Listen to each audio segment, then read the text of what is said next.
sky. Bourbon whispers, I won't lie. My kingdom's built on age supply. Crystal glasses, needle stirred. The oak wood speaks, every sip's a word. Each bottle's got a tale to spin. Where whiskey ends, the night begins. Whiskey tears, I'm climbing high. Pour the dreams, let them multiply. From smoky lows to caramel skies. Whiskey tears, I'll never say goodbye.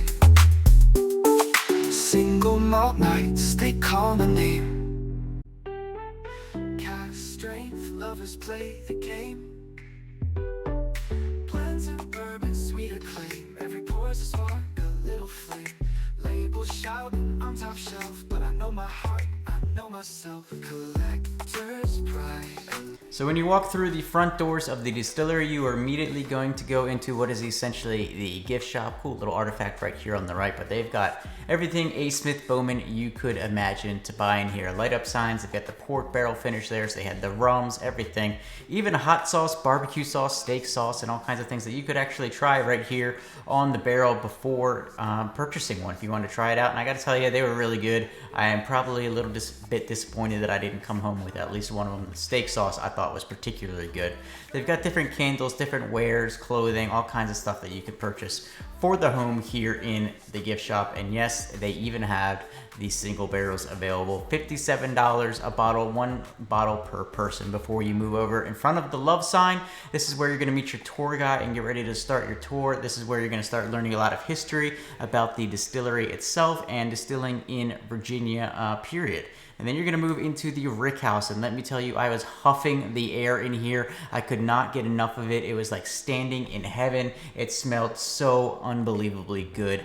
Moving over into the distilling warehouse where they had distills. I'm not gonna tell you guys a ton about this because I wanna keep the tour pure for you if you decide to go one day. Just wanted to show you some bits and blurbs, and there are two main stills that they had here for everyone to see, and it was all pretty close walking distance. There wasn't much walking involved on this tour, so if you're worried about that, there was one flight of stairs, but that was it. Even showed us some of their experimental barrels here that they told us some stories about. Before moving into the bottling line, I thought this was pretty cool because if it was a weekday, you could probably see them live bottling through the windows. On the other side is the gift shop. They had some of the single barrels there getting ready and lined up along with the corkers. So overall, I would highly recommend checking out the A. Smith Bowman tour because there's even a tasting at the end if you're in the area. Here we go. I can actually drink that. That was good. What are you looking at? The sky? I don't This is the port one, yeah.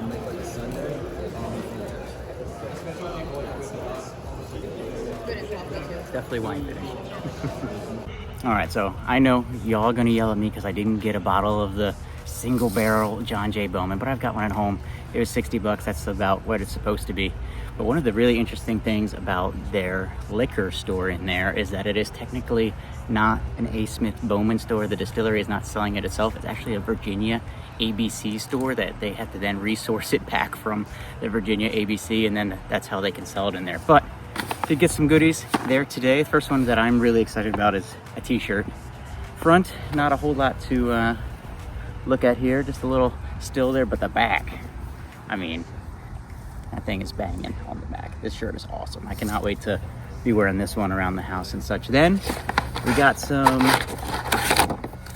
bourbon barrel aged Honduras coffee beans, the actual bean because never get free ground. And then because they were so cool and we used them on the tasting, got a box of the wee Glencairn glasses, tiny little things that we used on the tasting there at the end. Highly recommended overall.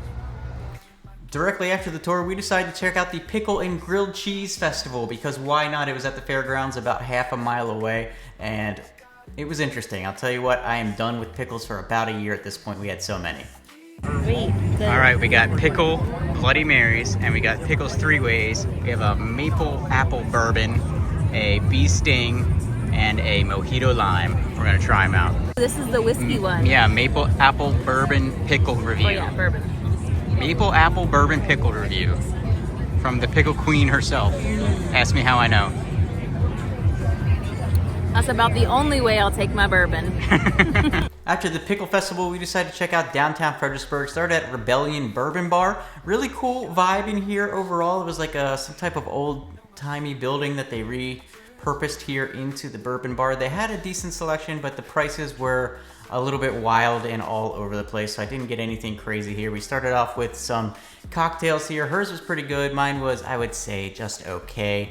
But I ended up trying a Rabbit Hole Flight here at the end just because I thought it was the most appropriately priced, and I had never tried any Rabbit Hole before, so I decided this was the time to try it out.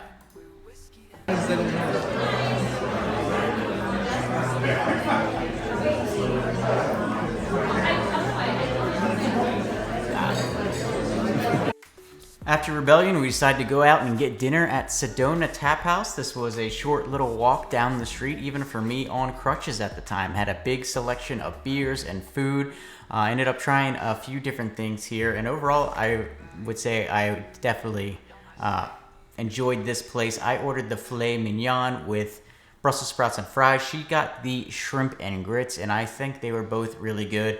I did order my filet mignon medium rare, and I'd say it probably came out more rare than medium rare, but hey, still was really good, so can't complain about that. We then moved on to Harry's Sidecar, which is like a little side-off bar of a bigger bar that's just down the street as well. Here is their bourbon selection, and once again, the prices here were pretty wild and all over the place. That Heaven Hill 17 on top, I believe a pour was $100 for that. I ended up going with a Weller 12 year because I've never had Weller 12 year before. I think it was $25 for a 2-ounce pour.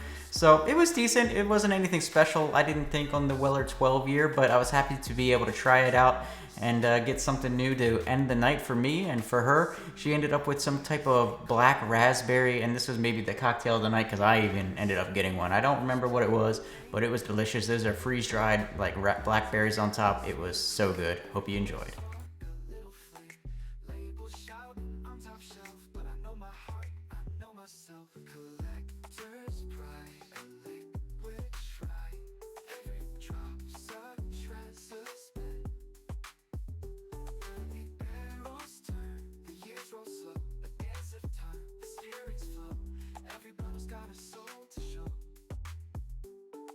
Crystal glasses need are stirred. The oak wood speaks, every sip's a word. Each bottle's got a tale to spin. Where whiskey ends, the night begins. Whiskey tears, I'm climbing high.